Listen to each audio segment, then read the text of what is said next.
Thank you, Terry. Thank you, everyone. Karibuni sana. Our second webinar focusing on what people are calling toxic workplaces. Again, I am Irene Jeroge, and I am speaking to all of you from Catholic Center here in Thika. Again, just about me, I will not spend so much time on this. I'm sure most of you who are joining today perhaps already know what I do. I am a mental health clinician, a behavioral therapist, and I also lead the team here at Catholic Center. My background is there. A bit of in progress. Thank you. Actually, we should give that disclaimer that we are recording this webinar. We will not be sharing any names or showing any faces, so you can feel confident and comfortable knowing that. We will also turn off the recording during the Q&A session so that people are able to participate freely. So karibuni everyone. That's just a slide showing my professional journey. And let us get it started and let us have this conversation. So what is making us say, a lot of us call the experiences that we are having in our workplaces toxic. And it's not just workplaces. Most of the time it's also in our families, in the relationships, intimate or whatever relationship that you are in. A lot of people say, you know what, I am dating a toxic person. You know, I have a toxic friend, a toxic colleague. What is this toxicity that we are talking about? And before we get into that, I would want to invite all of us to participate in this icebreaker. So I'm sure many of you or all of you are able to see my screen. Imagine you're walking down on a narrow path, you're just taking your morning walk or evening walk, and then you just encounter this huge log in the middle of the path. I would like to see in the chat, and Derek, you can help me to keep tabs, what would be your first reaction? If you encountered that log, please share on the chat, what would people do? And you only can choose one. Would you quickly remove the log? Would you go around it? Would you sit down on it and think about the best way to move it? Or would you just jump over it? Just curious, I'm going to check. Just type 1 or 2. I see David Kiawa, thank you. Quickly remove the log. 4, jump over it. 2, go around the log. All right. Sit down. All right, remove. Oh, different. So different reactions from people. Yeah, some people would quickly remove it. Others would sit down. Others would go around it. Jump. A few jumpers. Curious to see the reactions. Thank you for participating in that. And we'll see where this icebreaker is leading us tonight. So what that little metaphoric example is actually sharing, it's kind of pointing to what we call our temperaments. And our temperaments are the way we represent or behave in the world. You know, how you show up. When you find that log, what is your first response? That depends on your temperament. You know, some of us are going to take more time to understand the log. Why is it there? Who put it there? Others are just going to jump, continue. Others will go around it. They don't want to bother anything. And so we all represent ourselves differently in the world, and that is what we call our temperaments. And these are things we are born with, our temperaments actually. But how we behave or represent, given what's happening in our lives, is shaped by the experiences or influenced by the experiences that we have experienced in our lives and those we are experiencing in the environments that we are in. So how we are sharing life with others, relating with others, really influences the kind of temperaments that we are actually showing, or the part of us or the side of us that we show in that context. So this is a diagram that actually illustrates what I am talking about. Many of you have had this. This is available anywhere online, about our 4 temperaments that are quite common. You know, the choleris, the sanguines, the phlegmatics, and also the melancholic. And I will explain this diagram a little bit. If you look at my right, which is perhaps your left, you'll see that red part where it's representing the choleris. And the choleris are people who are a bit emotionally sensitive, but they are also quite extroverted. I mean, we see them, it's not very easy to miss a choleric person. They are very goal-driven, authoritative, they take the lead, they are able to go out there and show themselves to people. With the cholerics, depending on the environment that you're interacting with a choleric person, you may describe them as touchy, sometimes restless, sometimes aggressive, sometimes excitable, impulsive, or even active. And so whatever the choleric is showing or demonstrating in particular environment depends on that environment and how safe they feel in the environment. Then you see the yellow, where we see the sanguines. These are people who tend to be very also extroverted. These people are not very emotionally sensitive. They are more emotionally stable. They are okay to express themselves, even their difficult emotions, their joy, their sadness. These people, depending on when you are interacting or where with them, they will describe themselves as, you may say this person is sociable, is talkative, is responsive, is easygoing, lively, or even carefree. And depends on the context. The greens are the phlegmatic people. These people are also emotionally stable, but they are the introverted side. They tend to be quiet, to kind of keep to themselves, take time before they respond, to read and understand the environment, and then respond. Depending on where, again, you may describe a phlegmatic person as passive, sometimes thoughtful, peaceful, controlled, reliable, calm, and the last one are the melancholics, represented by that color blue, because they're just cool people. These people, they are also emotionally sensitive, like the cholerics. However, they are introverted.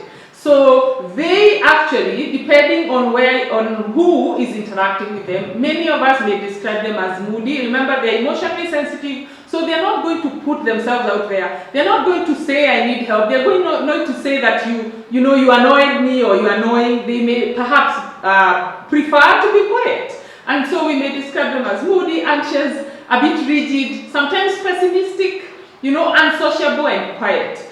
But it is important to note, and we will see here, that temperaments are not good or bad.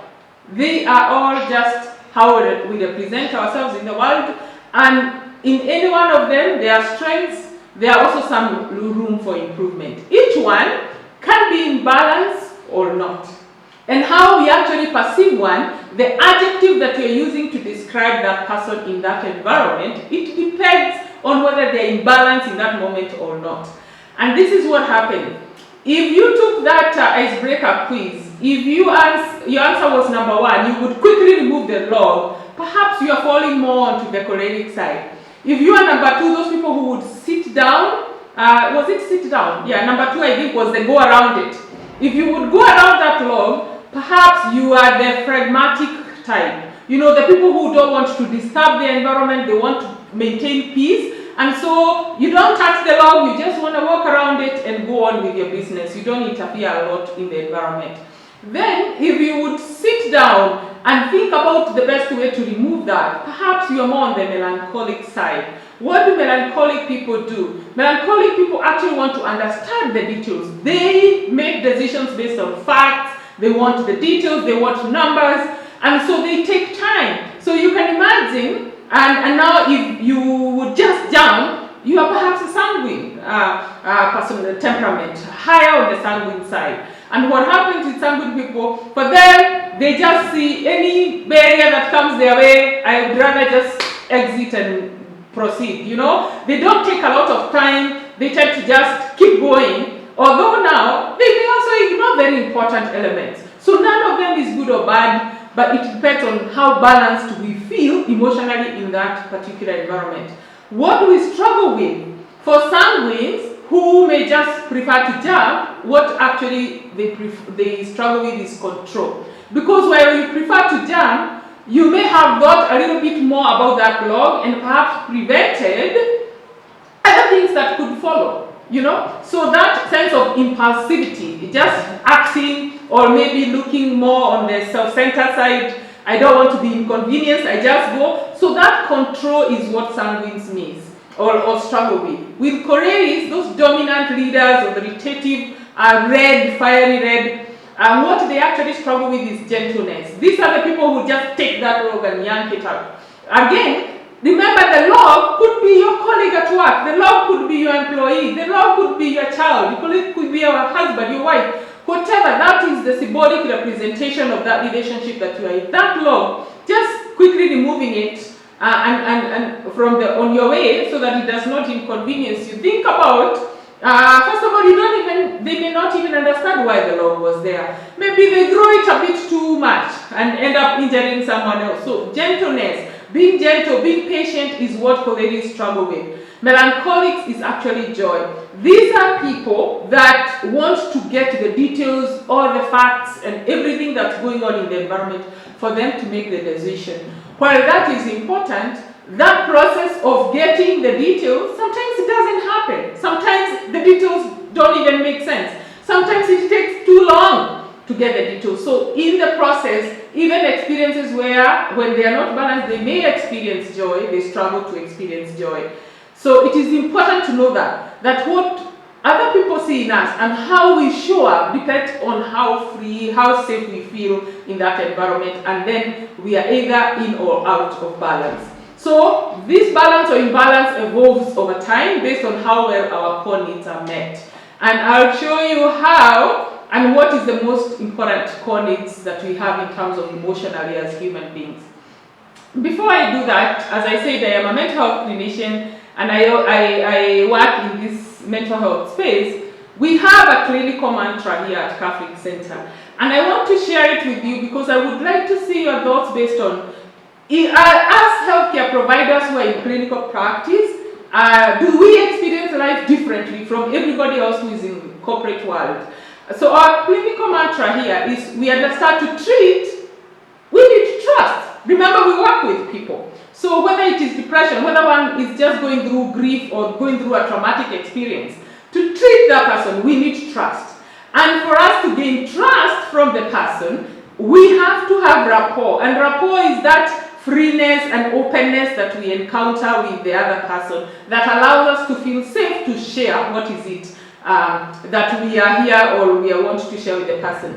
And for us to now establish that rapport with the client, that client must feel heard. Otherwise, we can't just say, hey, welcome to Catholic, I'm Irene, I am a therapist here, how can I help you? Chances are, you may have intended to come and get help, but you're not going to trust me. So, psychologically and even professionally, we are trained to understand these things, that you must gain trust of the client. And how do you gain trust? You have to establish therapeutic rapport, and when that therapeutic rapport happens, the client now needs to feel heard for the rapport to happen. Okay? So when we receive or we achieve that trust with the client, when we are able to make our clients feel safe, they actually trust us.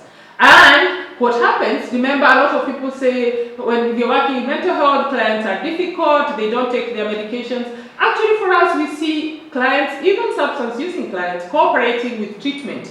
And the reason they cooperate, it's not because we are the best, it is because we have understood this nature of making people feel heard so that we can have the rapport and subsequently have the trust. So we understand that this charity actually begins at home. What does that mean? That this has to start with our team. The team of psychologists who work here, the team of nurses who work here, the team of psychiatrists who work here, they must feel heard by myself and the other leaders in this organization, and by them feeling heard, then they feel free and safe to come and share whatever it is they're struggling with in their work, whoever client they're struggling with, which areas they need support, because they have that sense of trust. So without trust in the team, it is very, very hard to achieve trust with the clients. So my question, I'm sure we may have some also clinicians on the line or joining us tonight, but I would like to understand, is this different in the corporate world? Are there corporate mantras in your organizations or wherever you interact with your team that is different from our mantra? My suggestion or my thought that it shouldn't. It should not. But for the corporates that we work with, because we do a lot of corporate training, this is what leaders in corporate organizations tell us. One, they ask Irene, how do I get the best out of my team? How do I get the best of my people? And my answer is always, Well, we believe that with the right support, everyone can maximize their full potential. That's actually our vision. That is what we believe. And because we believe that, we actually go ahead and achieve it and pursue that belief, that dream. So we believe that. And we believe that because there is evidence to show that. So when we are working in corporate organizations, we actually help leaders to help their people to be at their natural best. So you can see how that question is responded to differently. While someone asks, how can I get the best out of more people? We told them, well, perhaps you may consider this way because I don't know how you can get. Sorry? I don't know how you can get the best out of your people. Please mute. But one thing that I know is that I can help you to be able to help your people to be able to trust so that they can be at their natural best in your organization. And when we are at our natural best, we actually will give our best. And stay tuned. Why? Because we are human. Whether you are a leader, whether you are a manager, whether you are an employee, you are CEO, whether you are a cleaner in that organization, or your decision maker, we are all human. And what is common with us, human beings? We have 3 universal emotional needs. And these needs dictate how we make decisions at any given time. They dictate the relationships that we have with people. And these needs are to feel seen, to feel heard, and to feel understood or accepted. Okay? When we are able to feel seen, heard, and understood or accepted, whether we are interacting with our parents when we are 2 years, whether we are interacting with our fellow colleagues at work, whether we are interacting with our bosses, whether we are interacting with our shareholders, when we make people feel seen, heard, and accepted or understood, when we are able to feel that, then that relationship makes us feel safe. And when we feel safe, then we trust. And we open our minds to learn, we open our hearts to share our challenges. We are also opening our minds to receive the help, because it's not all the time that even when help is available, that we are open to it. And so for us to feel these things, this actually we achieve it from very young on in our lives, through the interactions that we've had with our caregivers who are providing care and meeting our basic needs when we were little. And this depends on how well we received that protection, guidance, and nurturance. Because without that, you would not have survived to attend my webinar tonight. So very, very important to understand that we share this in common. And while we may come from different social backgrounds, different tribes, different professions, we work in different organizations, it does not matter. In all of us, these needs are important the same way, and when they are not met, this is what happens. The challenge with us being human and with these emotional needs that we all have, it is that we are also social beings. Social beings meaning, as Irene on my own, I cannot meet these needs for myself. Well, I can actually understand what makes me feel seen, what makes me feel heard and understood or accepted, and I can communicate that to my colleague or my boss or my partner. What happens is we actually depend on an interaction with another human being to experience it. So we depend on others to help us meet these needs. And our caregivers, our moms, our dads, our grandparents who cared for us in those early stages of our lives, they actually gave us the blueprint on how well our real self feels seen, heard, and understood. Success of this depended on their stability. If mama was emotionally stable, if mama felt seen, heard, and understood, automatically she's gonna make me as her child feel seen, heard, and understood. If mama had an imbalance, then mama was responding to me as their child with that imbalance, and because they were on survival mode. So if my needs, for example, if I need, even as a child, I need maybe some affection because I fell and I hurt myself, and mama is not in a state where they're even emotionally able to provide that. What does that tell me? That tells me that my need for affection is not important, and so I suppress it. And it's a simple one. We can go on and see how all of these unmet needs continue to affect us because our brains will adapt. So we learn these adaptive strategies in the time when we are young and dependent on our caregivers. These strategies help us because without them, then we would be so depressed as little kids, or we would not even survive, some of us. So we develop them to help them. They are tools to help us, but they sometimes overstay their welcome. Because now we are adults, we have resources, we are in our work environments, and we are continuing to interact with other people based on those unmet needs and using the same strategies that helped us at that time that we no longer need to rely on. This is what happens. Again, we said, we are human. That is what makes us, all of us, experience these experiences the same. And number two, when our needs are not met, we are on survival mode. Yes, when they are not met, when I fell down and I did not receive the affection and the comforting that I was hoping for as a young child from my parents, I already know that I am not going to get it. So chances are, if I had climbed up a table and fell, next time I may not climb that table. And so we start actually even refusing to take risks, refusing to put ourselves out there because we learned, you're on your own, Irene. You're on your own. So do whatever you're doing at your own risk. Well, right now, as an adult, I actually have the responsibility to take care of myself.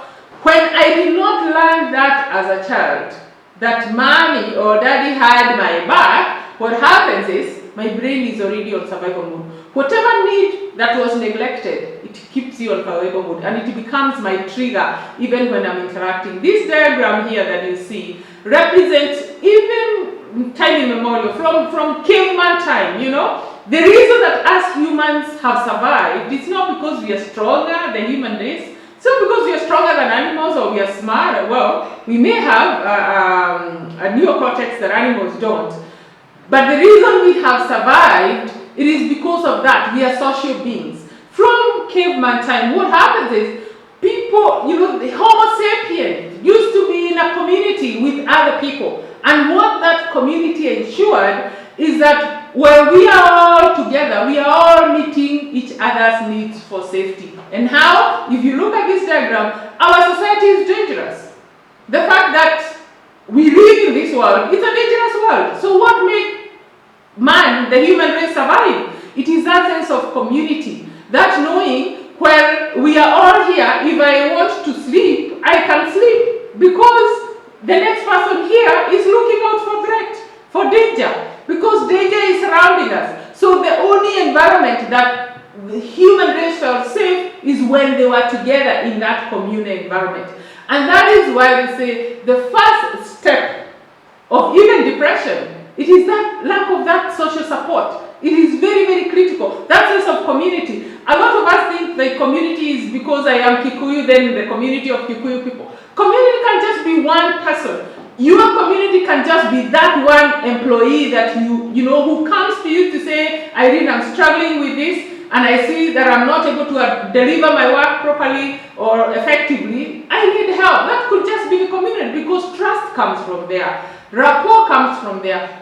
Community is whoever makes you feel seen, heard, and understood or accepted, and actually consistently do that. So that is what happens. When those things are not met, then the threat that is out there in society, it is going to start to permeate in our organizations. It's going to start to permeate in our relationships. And so, when we call these environments toxic, the right word is that the sense of safety is just not there. So it's not that there is poison, and so when we go there we die because no one dies. What we actually do, our hopes die, our dreams die, our motivation dies, our passion dies. So actually what dies, it is our human essence of greatness. That is what dies. And that is why we call it toxic, because we can't breathe. We just want to feel seen, heard, and understood or accepted. So brain on survival mode, this is what happens.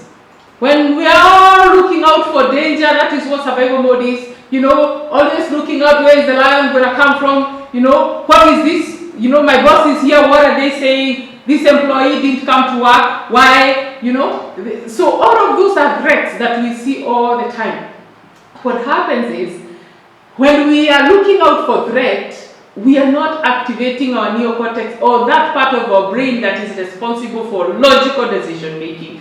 Because the threat is perceived in our limbic system, the emotional part of our brain. And that is actually where decision making comes. A lot of people think, oh, you know what, I am educated, I'm a psychologist. I make decisions based on my frontal cortex, the part of the intelligent brain where language and all of those things come from. I tell you, if you don't believe it, if you can ask yourself, think about of maybe a very important person in your life, maybe your best friend, If someone said to you, why is that person your best friend? Why? Not any other thing. Why is Irene your best friend? A lot of us are not able to answer that. We know, I know how I feel, I know why someone is my best friend. But a lot of us, what we do, we rationalize. We start to say Irene is kind, Irene is, always punctual, Irene is helpful. That is rationalization. Those are attributes. Those are characteristics that you're describing Irene. That makes you like Irene. But why they are your best friend, a lot of us cannot. Why? Because when we feel seen, heard, and understood or accepted, it's not something coming from our logical brain. It is coming from our emotional brain. And our emotions are just that, emotions and feelings. We feel it, and there is no language. That part of our brain have no language. So anything that most of us actually speak out our feelings, like we give it our word. That is because our intellectual brain does that. But there are those things, especially things around safety. We feel safe or we don't feel safe. We cannot say, I think I am safe. No, you feel it or you don't.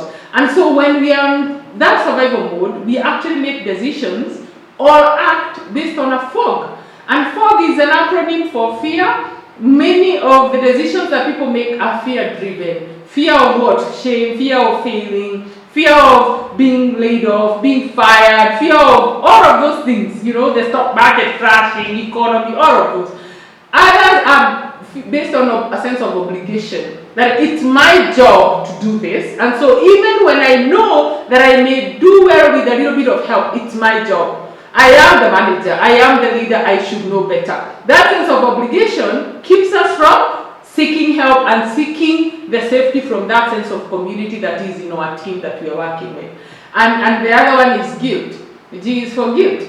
Guilt also, because I already came late last month, but I was struggling with something in my family, and now I am not feeling well. I feel guilty to ask for another time off. I feel guilty as a leader to tell my team I actually cannot handle it. I want you guys to leave me alone today because I am not in an emotional state to do that. So what happens when we feel fear, obligation, and guilt, because we are in survival mode, we are not able to pay attention to the needs that are not, and emotional needs that we have, to actually allow others to help us meet them. What do? We actually act out. So this is the moment of truth here. And I want you to answer this question very, very honestly. As an employer or a leader in your organization, can you remember a decision or an action that was based on fog, that you actually made based on fear of whatever retribution may happen, based on a sense of obligation or guilt? Think about it, and you don't have to share with us, just think. And as an employee, in which ways have you responded to your boss or colleagues from a state of fog? Because we also see very fog-driven. For example, impulsiveness of, quitting maybe the job, or, all of this impulsiveness that are very reactive more than they are proactive. You can actually see there was no proper thought of that process. That is what I mean. Being on survival mode, we are always constantly looking out for threat, even when it does not exist. So even when a well-intended support or response is meant for us, the first thing we see is a threat, until we prove later on, oh, okay, now I see what you mean. How many times do we say that? Now I see what you meant. But by the time I see what you meant, the damage of emotional damage I've done to you or you've done to me it's immense, because we are coming in with unmet needs, and they're not just unmet in that organization. They were unmet perhaps from our past lives. We come with them unmet, and they continue to be unmet because many of us formed these survival adaptations. And this is what I'm going to describe in this slide. So how does our form show up in our workplaces?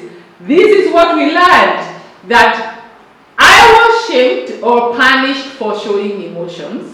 So we suppress our authentic feelings instead of expressing healthy anger, which is very important. Anger is an important emotion, and we should express it in a healthy way. But when we don't express it, we suppress it. We bottle it up. And what happens? It will bubble up and we'll act it out. So while I know that I have been struggling with working with a certain colleague for some time, I learned that expressing emotion is actually not welcome, because my mother showed me that because of how she responded to my emotional needs. So what do? I am now treating my colleague here at Catholic like they are my mother. I am not going to share those difficulties and emotions that I'm feeling that are negative. So I bottle them up, I bottle them up. By the time, because they will come out, that pressure cooker is going to burst at a certain point. So I suppress. In the meantime, my blood pressure is going up. I cannot sleep, so I come to work irritable. I go home, I'm miserable to my children, to my husband.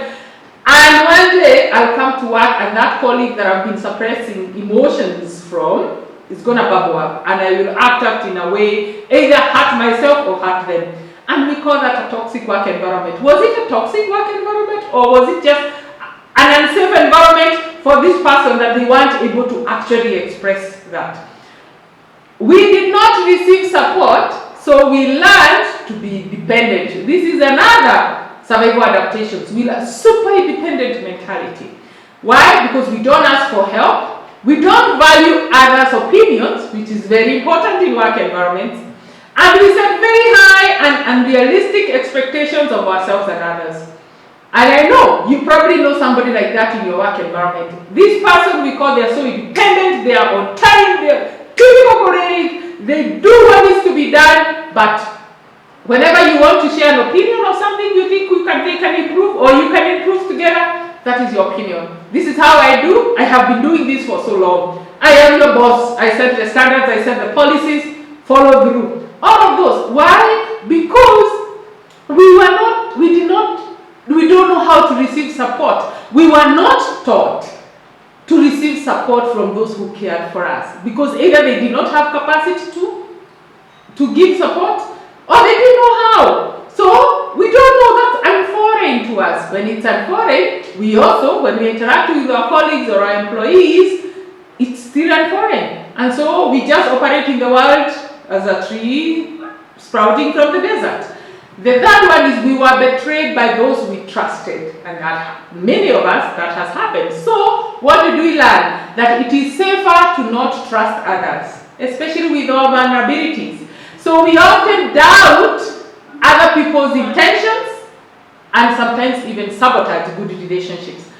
And we do this a lot in work environments, especially when we are working with teams, especially when we are working with people who have best interest to support us in our group. I did not trust my dad, I did not trust my mom, I did not trust my husband or my wife in that relationship that I had, and so I didn't trust anyone else. So this is not because of what is happening now. These are things that our brain have internalized. Our body keeps the score, and there's actually a book like that by Basil Vanderkolk. The body keeps the score of what happens, and so I respond based on that. And the reason we keep this score, remember those temperaments that we just talked about? Those temperaments, especially for people who are, you can imagine someone who is a melancholic person, they like to keep to themselves, they're not very comfortable with emotions, and they like to think things through. You can imagine if one sibling is melancholic and the other one is a sanguine. The sanguine is just jumping the log and going. So mama is ignoring them, they continue and go. But melancholic is sitting there and just soaking all of that negative energy that they're experiencing. So our temperaments actually determine how those things affect us. Even in our work environment, they affect. Something you will say to one person, you know what, I don't like how Irene talks to us. The other person is like, what? I don't even notice it. And what's the difference? Is it because Irene is speaking from 3 mouths? No. It is just because of one's temperament and their experiences. So the last one, survival adaptation that we form in workplaces, and it's not the only one, I just listed 4 here. Our needs were not prioritized by those who are supposed to prioritize our needs, obviously our parents or early caregivers. So what did we learn? We learned for us to get those needs met, to make them a priority for the other person, we have to use a little bit of trick power. So we learned to meet our needs through control. And how does control tactics show up? We lie, we withhold information, or we intimidate people. And this happens also in workplaces where I know that you are struggling. But you know what? I'm not interested. It's not me who is struggling. And what am I doing? The reason I am not showing up to say, I can help, I have an answer, I have a solution is what? Because your failure makes me feel powerful, makes me feel important, makes me feel like I'm doing better than you. It gives me an upper hand. So we learned that. It's not because we are bad people. We just learned that you know what, I'm never priority to anyone. I'm not prioritized. So I will prioritize myself. And how do I do that? By making sure my needs, I am always seen, heard, and accepted. And I'm not going to let you, Evans, my colleague, shine. And so I lie, I withhold information, and sometimes I intimidate. If I'm your boss, I'm going to be intimidating. So all of those things happen, or if I'm your senior in any way. And this is how many of us feel like no matter how we are trying to form connection, to have good relationship with our colleagues or our employees or our boss, we feel like someone is just pulling the carpet beneath our feet. And a lot of the time we blame the work environment, but the work environment is just that environment. It is the way it is because of the people who work there, and those people are the way they are because partly of what they brought, and number 2, what is triggered in them in that environment. That's all. Alright? I hope that is clear. So, we talked about the fog, in which when we are on survival mode, we are fogging, man. We are fogging. We are in that sense of fog that we can't see far, we can't see clearly, we can't see beside us, we can't drive fast, we can't make decisions, indecisiveness, rigidity, and all of that. So how do we clear our fog? Actually, if you've driven from Limuru through Kinari, you know the fog that I'm talking about. When you're driving through there, you're like this. You're driving, with your shoulders high, you tune down the music. You want to concentrate on the path, because if you don't, then chances are you won't make it alive. So now we have understood what fog does to us and to the relationship with our colleagues and employees and everybody else. But we need to drive past Kenari and on your way to Bika, where I am, where the sun shines and it's roads are clear. There may be a little bit of traffic, but there is clarity. And what happens when we are driving in a sunset or in a sunny destination? We relax, we sit back, we can tune back on the music. We can talk. Some people talk on the phone. All those things. But that can happen when you're driving through fog. And that is actually literally hypothetically what happens when we're in that fog of mind. So we need the sun to help us clear the fog. And sun, it is when we actually heal, when we understand where our fog came from, what it looks like, how we share it with others in our lives, and how it affects us. When we do that, we actually now start to respond to life, to other people, even to ourselves, from a sense of S for safety, U is for understanding, and N is need. Safety, what do I mean with safety? Safety, it is your ability to feel seen, heard, and understood. And I say, until you recognize what makes you feel seen, heard, and understood, and in which ways you have not felt seen, heard, and understood, you can actually not ask or you cannot demand that from other people. So many of us suffer and we go through this fog without even realizing we are in fog. So the sun is actually what we need to clear our fog. And we need this both for ourselves, but also for the organizations we work in, because guess what? Kafrik is not Kafrik. Kafrik, we say Kafrik is a mental health solutions provider, but Kafrik is a name. There is no client who can be treated in this organization without Irene, without the psychologist, without the nurse. So actually Kafrik is Kafrik because of the people who work there. And so the answer, it starts with the people and it ends with the people. Alright? This is a quote from a psychologist, Carl Jung, which I love using. If you attended my webinars or my talks in the past, you will have come across this. Because I say this is center stage of my work. Unless you make the unconscious conscious, it will direct your life and you will call it fate.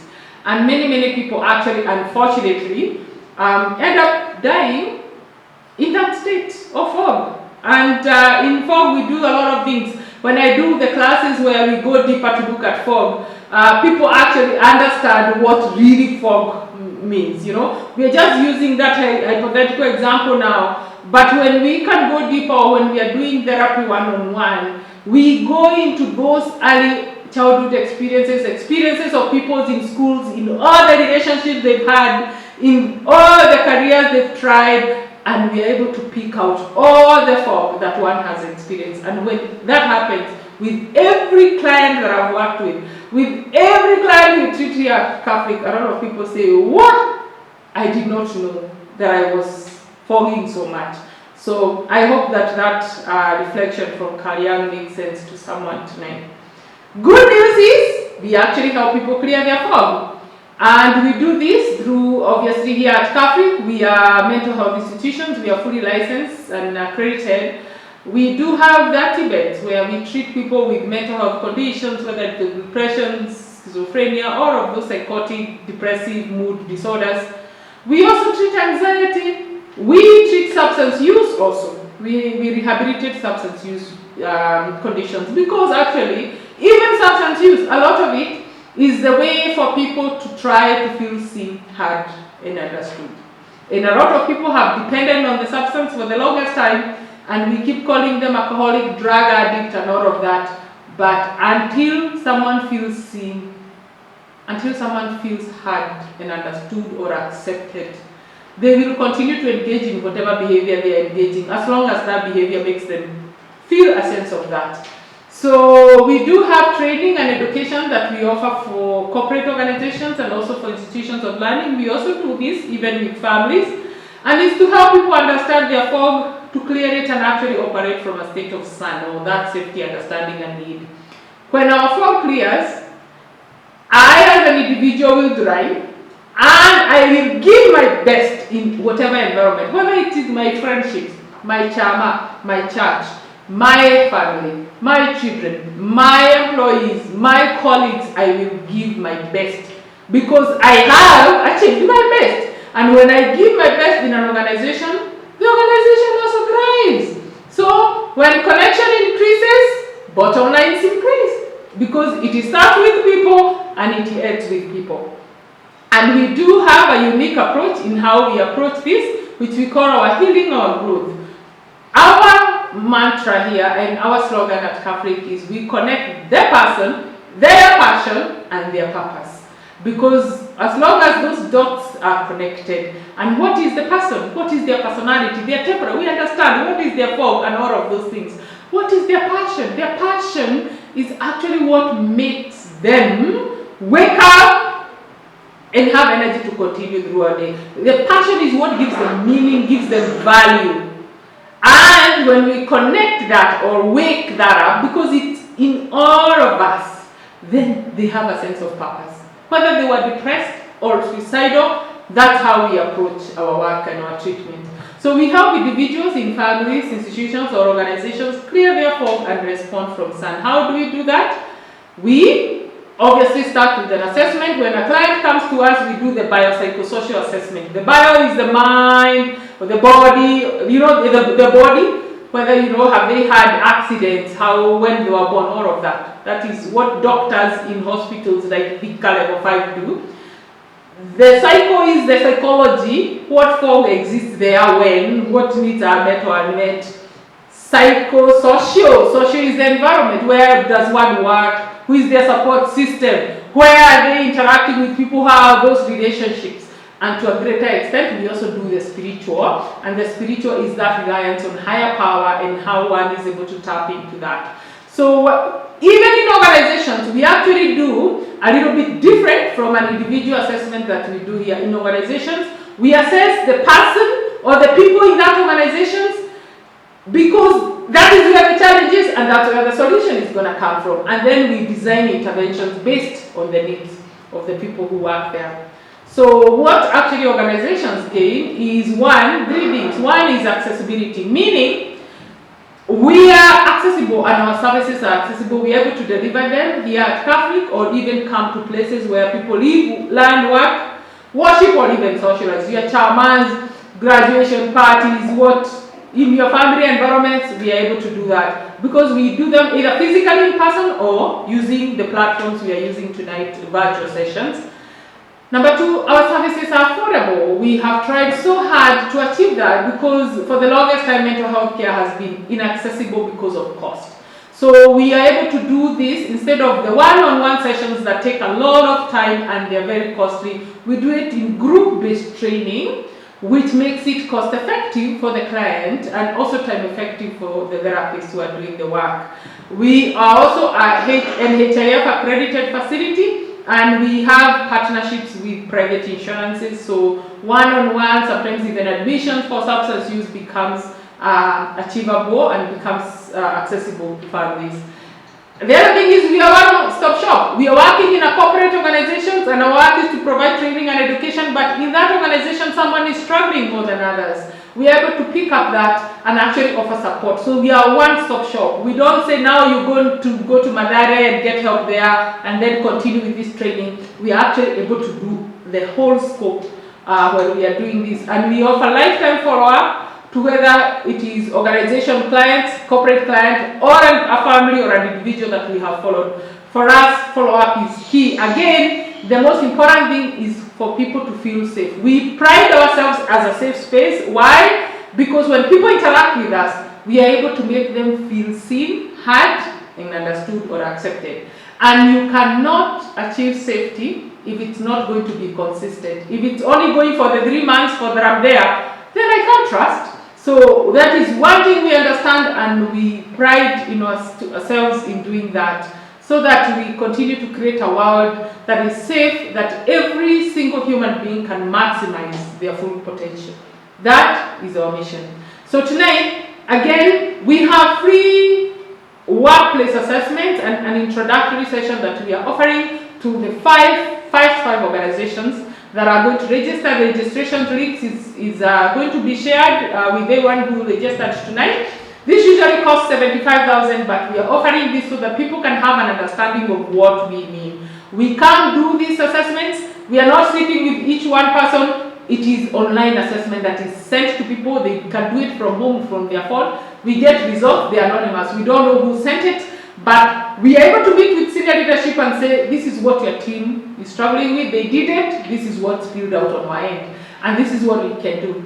And actually, we do that introductory session so that we can explain to the team what happens. When we do that, then the organization can actually assess, are we okay? What is going on with us? And the other offer is we have an ongoing program that we help individuals. So someone listening and thinking, wait a minute, Mimi, I have some fog in my life. If you are thinking like that, you don't even have to do one-on-one therapy, which costs 5,000 for an hour. We have a 12-week program. In this program, it's a closed group. So you sign up and we start with 10 people, we'll finish with 10 people. In there, we have 2 sessions where we meet with someone one-on-one. That one is now offered for the people who are signing into our webinar. That is our gift to say thank you for your time. And we are now registering people for our September group that's starting September 5 at 50% off of 30,000 that costs. So take advantage of that. Our other services here at Catholic, we treat all of those conditions. I was saying that image you see there, that center, that's where I'm speaking from, Catholic Center, and we do all of those psychiatric consultations, rehabilitation for substance use, urine drug testing, even for students in schools who are told you need to go have your urine checked for drugs or see a therapist. We are able to do that, and we provide psychological trauma and grief counseling as well. So when I say we are one-stop shop, we did a few images of our space. We pride ourselves as being a safe space, and the most important is we want to promote access so that more people can actually access that care, and NHIF has helped us to achieve that. If you would like to connect with us, this is how you connect with us. I will leave this on the screen, and I am going to invite Derek to see whether there are any questions. Derek, if you don't mind, if you could stop recording so that people can come on their mic and recording stopped. Thank you everyone for joining us tonight. I hope that was an hour worth of your time. I know this is your personal time, but also so important to take care of yourself. And it's my joy to continue to do this. The information for me is wealth, and information is power. So join us in the next free webinar coming up. If you register tonight, you definitely will see that link. And if you follow us on our social media at Catholic International, you'll be able to be notified when we are hosting the next one. See you then.